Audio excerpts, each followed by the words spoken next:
Hello! Donc ça y est, j'ai enfin mis en place mes lumières et mon micro. Donc on est parti. On se retrouve aujourd'hui pour une petite vidéo sur l'alimentation intuitive en fait, sur comment ne pas se jeter sur la nourriture, comment ne pas avoir de compulsion alimentaire. Et donc je me suis renseignée sur le sujet, j'ai fait des petites notes, j'ai préparé cette vidéo parce que ça me l'a beaucoup été demandé en commentaire en fait, sur comment gérer les compulsions, comment se remettre à manger normalement. J'ai fait déjà une vidéo que je vous mets dans le petit i qui est soit là, je ne sais plus, où je parle de mon organisation alimentaire en habitant seule en fait. Donc voilà, mais je me suis dit que c'était quand même pas mal de faire cette vidéo là pour faire des petits rappels. Donc on est parti. Dans cette première partie, c'est comment éviter les compulsions alimentaires. En fait, c'est vraiment genre très con, mais par exemple, moi, des fois, j'ai envie d'un cookie. Un cookie qu'il y a dans un restaurant sur un rond-point en face de là où je travaille.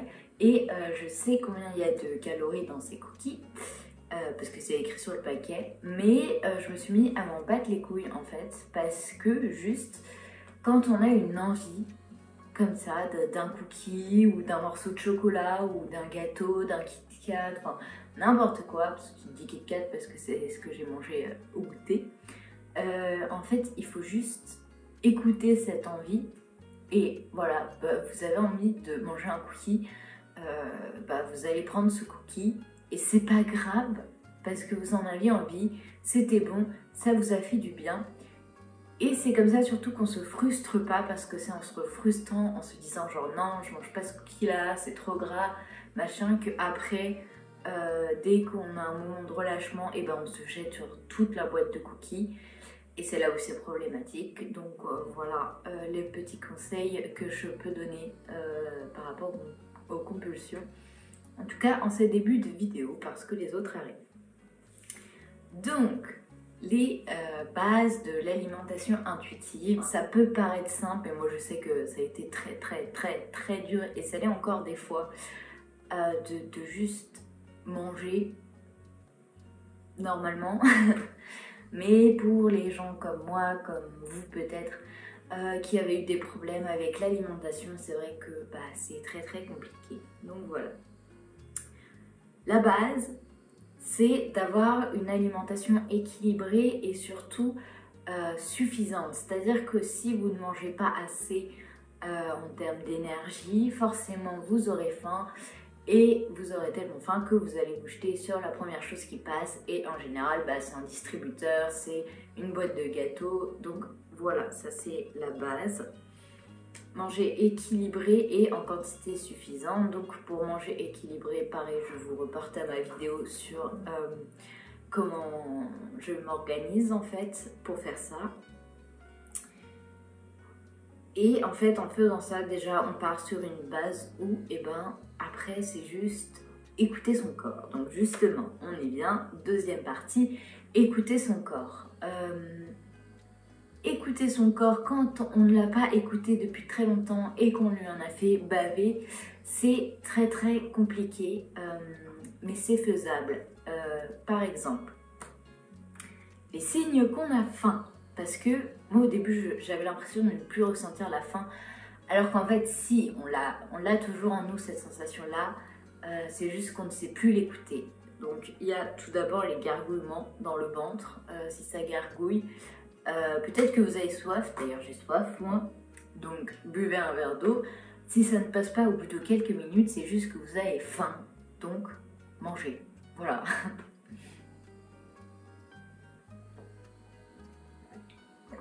À la vôtre. Deuxièmement, c'est la fatigue. Dès que vous sentez que vous avez un coup de mou, un coup de blues, si vous buvez de l'eau et que ça passe pas, en fait vous êtes juste peut-être en manque d'énergie, un peu comme le gaz pour la voiture. À un moment donné, si elle est sur la réserve tout le temps, forcément elle craque. Donc si vous avez un coup de mou, peut-être que c'est de la faim aussi. Il y a les tremblements et les étourdissements qui font aussi partie des symptômes de la faim. Il y a les pertes de concentration aussi. C'est pour ça que dans les examens, on conseille toujours d'apporter quelque chose de sucré à manger parce que en fait, vraiment quand on a faim ou quand on est concentré, parce que on a souvent l'impression que brûler des calories, c'est bouger son corps, faire du sport, etc. Mais il n'y a pas du tout que ça. Faites un DM de maths pendant 4 heures, vous aurez brûlé beaucoup de calories également. En fait, le fonctionnement du cerveau demande énormément de calories. C'est pour ça qu'on doit manger tous les jours en quantité suffisante et qu'on ne grossit pas. Voilà, être au travail, être concentré, tout ça, si à un moment vous avez du mal, vous ne trouvez plus vos mots ou ça avance plus, bah, ça peut être aussi un symptôme de faim. Et enfin, il y a les sautes d'humeur. Moi, je sais que sur moi, ça se reconnaît. Enfin, c'est un symptôme qui m'arrive très souvent. Par exemple, donc cet après-midi, j'étais au boulot et d'un seul coup, franchement, petite déprime, j'avais plus envie, ça me saoulait. Et je me suis posée, j'ai fait, mais j'ai faim en fait. Et je suis allée manger un Kit Kat. Et d'un seul coup, ça a été, tout allait mieux, j'étais repartie pour faire mon boulot et tout ça. Donc voilà, donc je vous dis pas d'aller manger un Kit Kat évidemment, mais de prendre une pomme, un fruit, un yaourt, quelque chose. Des fois, quand on est sur les nerfs, on n'en peut plus, bah faut se poser et se dire tiens, est-ce que j'ai pas faim finalement? Donc voilà, donc tout ça, ça s'apprend et surtout ça ne revient pas comme ça en claquant des doigts, mais c'est en vous posant et en apprenant surtout à vous poser les bonnes questions que ça revient et qu'au bout d'un moment, on n'a même plus besoin de se demander est-ce que j'ai faim ou pas, juste on se dit j'ai faim, je mange, point. Et enfin, donc écouter son corps, il y a aussi l'inverse, c'est-à-dire écouter quand est-ce qu'on a atteint la satiété, quand est-ce qu'on a assez mangé et que l'on n'a plus faim. Donc ça, c'est très simple. Enfin, c'est très simple. Moi, par exemple, je sais que j'ai assez mangé quand je suis bien, mon ventre n'est pas trop gonflé. Là, je sais par exemple que j'ai un peu trop mangé ce soir parce que je sens que mon ventre est quand même bien ballonné. Alors, évidemment, surtout dans l'anorexie, ça, au début, il faut passer par là. Il faut passer par la phase où on est ballonné, on a le ventre gonflé parce que l'estomac est un muscle et que donc moins on nourrit, plus il rétrécit. Sauf que dans l'anorexie, c'est beaucoup trop petit et qu'il faut qu'il revienne à une taille normale. Donc forcément, vous l'étirez et de fil en aiguille, forcément, c'est compliqué de s'y remettre. Mais vous verrez que au bout d'un moment, voilà, on m'a dit justement, j'ai l'impression de ne reprendre que au niveau du ventre. Et ça, c'est pour une raison très très simple, c'est parce que quand le corps est en manque de nourriture, dès qu'il reçoit un peu de nourriture, il va commencer par donner cette énergie et ces graisses qui sont nécessaires dans le tronc, parce que c'est là où se trouvent les organes vitaux.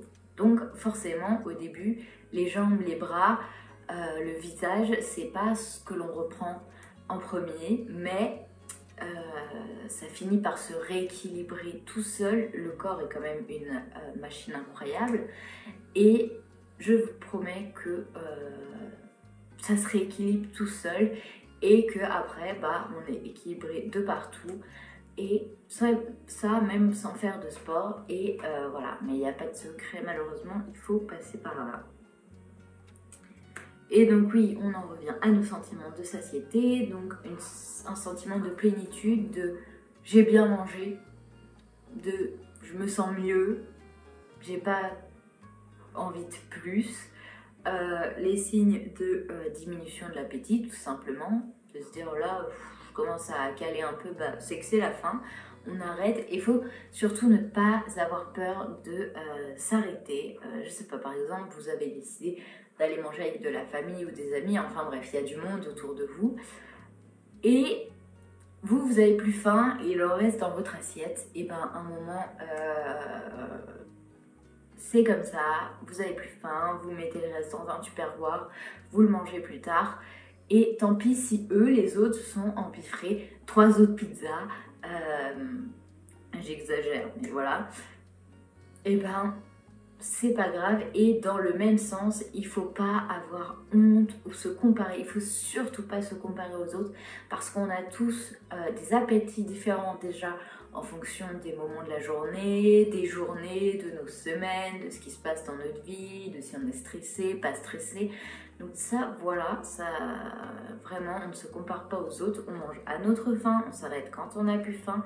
Et donc du coup, même si les autres, eux, ils n'ont pas réussi à finir et que vous, bah, vous avez encore faim, et ben on s'en fout. Vous finissez votre plat, c'était bon, vous avez mangé assez, et balèque, voilà. Et enfin, on arrive justement au sentiment de satiété quand on a la petite fatigue, mais la bonne fatigue digestive de « Ah, j'ai bien mangé, c'était cool ». Voilà. Troisième point, il faut arrêter de catégoriser les aliments. Il n'y a pas de bons ou de mauvais aliments. Tout est une question d'équilibre. Il y a des bonnes et des mauvaises choses dans tous les aliments, autant dans une pomme que dans une pizza. Voilà, si vous avez envie d'une pizza, ne vous privez pas, mangez cette pizza. Voilà, on s'en fout, il n'y a pas de... Évidemment, il y a des choses trop grasses à éviter. Enfin, je veux dire, si on mange McDo matin, midi et soir pendant toute la semaine, évidemment, là, c'est très très mauvais. Mais si un midi, vous avez envie d'un McDo, alors que d'habitude, vous prenez une salade, c'est pas mauvais. Il faut surtout pas se culpabiliser là-dessus. Il faut pas se culpabiliser sur nos envies. Si ça vous en aviez envie, ça vous a fait plaisir, vous avez pris plaisir à le manger, et ben faites-le, et le reste, on s'en fout. Donc voilà, vraiment écoutez vos désirs. Et pour tout ce qui est justement ce qu'on appelle junk food, et on ne devrait même pas l'appeler comme ça, mais tout ce qui est plaisir, la nourriture de toute façon devrait toujours être un plaisir. Hein. Moi je prends autant de plaisir maintenant à manger une salade qu'à manger un gros sandwich le midi, qu'à manger un McDo ou qu'à manger des pâtes bolo de ma maman. Vraiment, tout est plaisir. Et pour ça, eh ben, il faut prendre le temps de manger, mâcher doucement, sentir le goût dans sa bouche, surtout quand c'est un aliment plaisir, je sais pas, un cookie. Se focaliser un peu sur les sens, sur l'odeur, la texture que ça a dans votre bouche, le goût, tout ça. Et en fait, vous allez apprécier fois 10 000 l'aliment, ce qui fait que ça va réduire le fait de c'est un aliment compulsif que j'ai pas du tout dégusté. Je veux dire, engloutir un cookie ou un bon gâteau, ça sert à rien, autant le déguster tranquillement parce que c'est pas grave et c'est ultra important de pas se frustrer et d'écouter ses envies. Donc voilà. Quatrième conseil que je peux vous donner, c'est le fait d'accepter son corps et surtout d'accepter sa morphologie naturelle. Voilà, y a des gens qui, de base, ont une morphologie très très fine. Il y a des gens qui ont une morphologie un peu plus épaisse. Et tout est beau. Vous êtes tous beaux ou belles. Une taille ne doit certainement pas définir une personne. Des formes, tout ça, l'être humain est tellement beau et tellement diversifié. Et c'est ça qui fait sa beauté. C'est ça qui fait que chacun est unique et que personne ne se ressemble parce que morphologiquement, on n'est pas pareil et mentalement non plus. Et un corps, une morphologie, un poids, un tour de poitrine, un tour de hanche, tout ça, ça ne définit en aucun cas une valeur humaine. Et ce qui nous définit, c'est qui on est et comment on anime notre corps. Et voilà, il faut accepter que bah, si notre morphologie, elle est à ce stade-là, quand on mange normalement, qu'on est actif et que on est comme ça, et ben on est comme ça. Et il faut apprendre à réussir à se dire, et ben c'est moi. Et la seule chose que je peux faire pour être heureuse, c'est d'accepter ça et de s'en foutre et d'arrêter de se comparer, parce que une fois on m'avait dit, je sais plus si je l'ai déjà dit en vidéo ou pas, mais c'est comme si tous les doigts de la main étaient exactement pareils. Ce serait franchement bizarre et franchement pas pratique déjà et pas très beau. Et ben c'est ça la diversité, c'est tous ces corps, toutes ces couleurs, toutes ces formes, tout ça. Tout le monde est beau ou belle et c'est cette putain de diversité qui fait que bah, les humains sont quand même incroyables pour ça.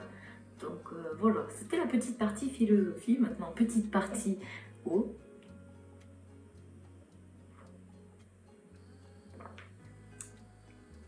Cinquième conseil, c'est arrêter de culpabiliser. Je l'ai déjà dit, mais en gros, si vous avez mangé cet aliment-là, ne vous paniquez pas après. Surtout le lendemain, ne faites pas de restrictions. Ne vous dites pas c'était mauvais, parce que en fait un repas c'est aussi un moment de partage, mais ça peut être aussi un moment de partage juste avec soi. Moi des fois le soir je me commande une pizza toute seule parce que j'adore ça, la pizza chèvre miel, et j'apprécie ma pizza, j'apprécie ce moment-là. C'est un truc extra bon que j'aime beaucoup, c'est que du bonheur. Voilà, ça s'arrête là. C'est très dur à faire, mais une fois qu'on a réussi à faire ça, je vous jure que c'est que du bonheur. Donc voilà. Essayez des méthodes de relaxation. Donc là, on entend tout de suite yoga, méditation, qui peuvent être très bien, mais il faut trouver la chose qui vous correspond à vous. Moi, je sais que l'écriture m'aide beaucoup, mais ça peut être écouter de la musique, ça peut être faire du coloriage. Moi, je vous en parle souvent de mes petits coloriages manga. Vraiment, quand je suis dans une période où je suis stressée, quand je fais des pauses, je fais 15-20 minutes de coloriage et juste, je me focus juste sur quelle couleur je mets là et tout le reste s'en va. Et je sais que j'utilise aussi ça quand je me dis purée, j'ai trop mangé, je fais autre chose, je me vide la tête, et avec le recul je me dis mais non, je me suis juste fait plaisir et ça n'est absolument pas grave, parce que c'est la vie et que bordel de merde, il faut en profiter et le reste on s'en fout. Vous vous êtes fait plaisir et c'est tout ce qui compte. En résumé, l'alimentation intuitive, c'est écouter son corps, écouter ses besoins. J'ai faim, je mange. Point. J'ai envie d'un cookie, je mange un cookie. Je l'apprécie, ce petit moment-là, pour moi, avec des autres ou pas. Et je continue. Et le soir, je remange correctement. Le lendemain matin au petit-déj, je n'enlève rien. Parce que le corps humain est fait aussi, le métabolisme est fait de telle sorte à ce que si vous mangez un gâteau, un cookie, un McDo, quoi que ce soit, vous n'allez pas prendre 46 kilos si à côté vous avez une alimentation équilibrée. Donc voilà, il ne faut surtout pas se frustrer. J'ai envie d'un morceau de chocolat, je mange un morceau de chocolat. J'ai envie d'une tartine avec du chocolat, et je la mange, parce que c'est pas grave, le lendemain j'aurai mon repas équilibré, complet, qui fait du bien à mon corps. Donc voilà. Et puis pensez à ce petit corps, se faire des compliments, lui donner assez de repos, assez d'énergie, et voilà. Vive la vie pleinement, parce que la vie, c'est pas du tout un physique. La vie, c'est ce qu'on fait de notre corps, dans le sens, c'est les relations qu'on crée avec, c'est tout ce qui l'émane et tout ça, toute cette aura n'a rien à voir avec une morphologie. Donc voilà, c'est tout pour cette petite vidéo. Mes loulous, j'espère que j'aurai pu répondre aux questions qui m'ont été posées là-dessus. Je vous souhaite que du bonheur et surtout de vous accrocher et de ne rien lâcher. Je vous invite aussi, si vous avez Instagram, à venir me parler par message si vous avez besoin, ou juste à me suivre parce que j'essaye de poster un petit peu tous les jours des petites phrases positives, des petites phrases positives, et puis on se parle. Voilà, je vous demande comment ça va, et puis voilà. Et si vous n'avez pas Instagram, mais que vous souhaitez me contacter quand même, vous pouvez toujours le faire en commentaire, je réponds toujours, je lis tous les commentaires, donc voilà. Et puis, si ça vous a plu, n'hésitez pas à vous abonner et à mettre un petit pouce bleu, parce que ça montre que ce que je fais plaît, et c'est ce qui me pousse à chaque fois à continuer. Donc voilà, mais on est tous ensemble et quoi qu'il arrive, on arrive toujours. Il y a toujours une fin à la merde. Voilà, ma phrase préférée, la vie est une pute, mais qu'est-ce qu'elle est belle. Et puis sur ce, prenez soin de vous et plein de bonheur et de douceur. Et moi je vous dis à la prochaine pour une nouvelle vidéo. Merci pour tout votre soutien et à très vite.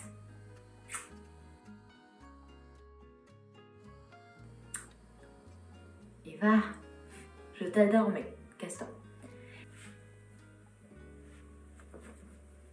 Hi, hu, hi, hu.